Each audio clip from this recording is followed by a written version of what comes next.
Hello friends, welcome back to Technique. In this video, we'll talk about some of the camera features, tips and tricks of the Samsung Galaxy S25 Ultra. Now this comes with a really great camera experience. You have a quad camera system with up to 5x telephoto lens with optical zoom. So let's see what all features this brings in and what all features you can try on this device in the camera UI. So let's begin. So before that, if this is your first time on this channel, do hit that subscribe button and also hit the bell icon to get notified of all the videos we publish. So opening up the camera app. So you can see that the camera app is kind of very user friendly. There are plenty of options available. So let's go to the top options. You can see here, you can turn on the flash. Then there is an option for called 12 megapixel. Now if you click this, you can actually change the resolution of the video. By default, you all know this takes images in 12 megapixel. Now you can also go up to 200 megapixel. That's a primary camera shooter. So if you just click this, you get additional 50 megapixel and you can get 200 megapixel as well. So if you turn on the 200 megapixel mode, you can use the primary camera. You can do that only on the primary camera, but if you are going with a 50 megapixel, you can use either the ultra wide or the telephoto lens. So both are available. So this is how the primary camera works, and you can go with higher resolution if you want that. Now second, you can see that there is some filters included here. So you can see this is the original, breeze, pulse, crystal, shiver, chill, glow, etc. And for each of these, you can see the strength, color, temperature, contrast, saturation, film grain, all those things can be changed. So if, for example, if you want this particular pulse one, but you want the color temperature to be changed, you can go ahead and change it. So similarly, you can go with the saturation levels, contrast levels, everything can be changed for this. So if you want to go to the original filter, you can reset it, and you can also view the original without any filter option as well. So that's how the filter works. So you can just select, you can use any picture also as a filter. Now you can also see that there is watermark option. You can enable or disable the watermarks. We'll come back to that in a while. Now coming down, you can actually switch to different modes here. So you can see here 5x, 10x, 30x and 100x is the maximum. Now these are options using the different cameras on this device. Now if you go to the video recording, and if you start the video recording, you can see there is 1x. Now you can see that the zoom can be very smooth. You can see here the zoom levels can be very smooth, and you can use this slider to enable or disable, or the zoom levels can be set using this, the exact zoom levels. Very smooth transition can be done using that. So that's how you can do the zoom levels in the video. Now coming back to the photo mode. Now in the photo mode, you also get additional tools here. You can see that you can go to settings, timer. You can also set the megapixel once again here. Then you can set the exposure values, and apart from that, you can also go here and see this is the face option. You can additionally have intensity. You can see a smoothness for eyes, jawline, tone and smoothness of face. You can set it from here. So these additional options are available here, and then you also get this what I said about the filters. So these filters are also available here as well.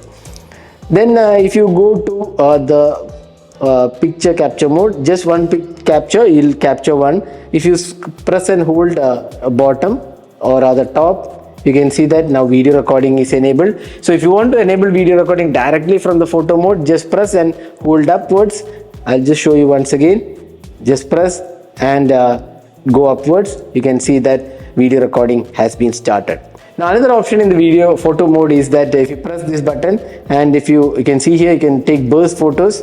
As many burst photos you want, you can take. As long as you hold, it will take burst photos. So that's one really useful option. Instead of going to the settings, you can just use this to take burst captures. Now next, let's go to the settings. Now if you go to settings, there are plenty of options around.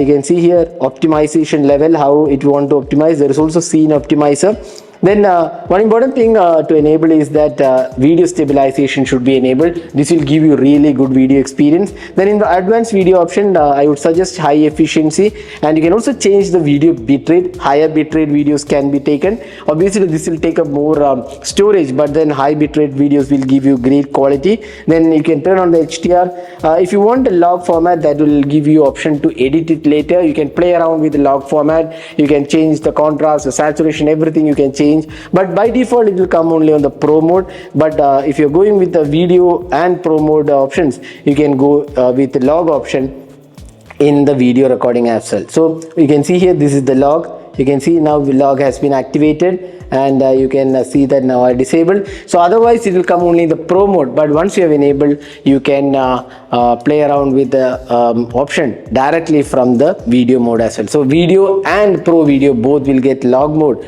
once you have enabled that in the settings. Then apart from that, you can enable tracking autofocus. If you are going to capture a moving object, a video or footage of a moving object, then you should be enabling the tracking focus, and you can tap on this to track the focus, and the camera will keep the focus intact. Even when the object starts moving, the focus is available here. So that's a very good option available in the video recording. So these are some options here in the video recording option. Then if you go here, you can change the video format. You can see here 8K format is available. 8K is 30 fps. You can go with Ultra HD, that's 4K, 60 and 30 fps. Full HD also 30 and 60 is available as well. Now if you go to the more options, you can see that expert RAW format is there. So you can play around with all the settings for all the cameras, the ultra wide, telephoto and super telephoto 5x. All the cameras you can play around with this option. You can see here RAW or JPEG. You can enable whichever you want. You can change the megapixel here. Then apart from that, you can also see additional options like exposure monitor is also there, false color, zebra pattern. All these can be changed from here. So this is how you can set the expert RAW option. Then you get the pro mode. Pro mode, you can see here, you can change the ISO, you can change the ISO values, then the exposure, focusing, white balance, everything can be set here. This is available across all the format. I mean all the lenses, the wide, ultra wide, everything you can do with the pro mode. Then there is also pro video mode. Now pro video also you can go ahead with this. You can see that you can change the ultra wide telephoto. You can change the settings as well. Here also you get additional options similar to the RAW format. So these are options. You can also record videos in log using here. You can enable it from here. So these are the options in the pro video. Apart from that, there is also dual recording. Now dual recording, you can record using two cameras. It can be anything from the 4 cameras on the rear or the front camera. You can select it from here. So you can see here, these are the 4 cameras, wide, ultra wide, telephoto. So secondary camera, let's keep it ultra wide, telephoto. Okay, so now you can see here, this is telephoto, this is the regular mode, and you can also set the video recording and how you want it to happen. So this is the dual video mode. If you want, you can also go ahead with the selfie camera. So I'm right now recording using the selfie camera. So dual video mode is using the selfie camera. So that's how dual recording works, and you can enable it from the settings. Now if you go to the selfie camera, so we have just enabled the selfie camera, and you can see that you can go with either wide selfie or the normal selfie. And if you select here, you also get the option to change the different options like the exposure value. Then you can adjust additional options like you can see here the face, how do you want the face to appear, and then you also get the option for color tone. If you want a natural color tone or the warmer color tone, whichever you want for your selfies.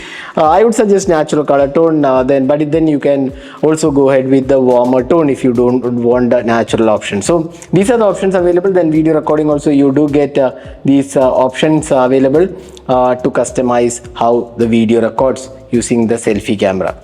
So that's the features, tips and tricks of the Samsung Galaxy S25 Ultra, especially the camera UI, what all you can do, what all you can perform using the cameras on the S25 Ultra. So hope this video was useful. Do hit that like button and also hit the subscribe button for more videos. Thanks for watching. Hope to see you in our next video. Have a great day.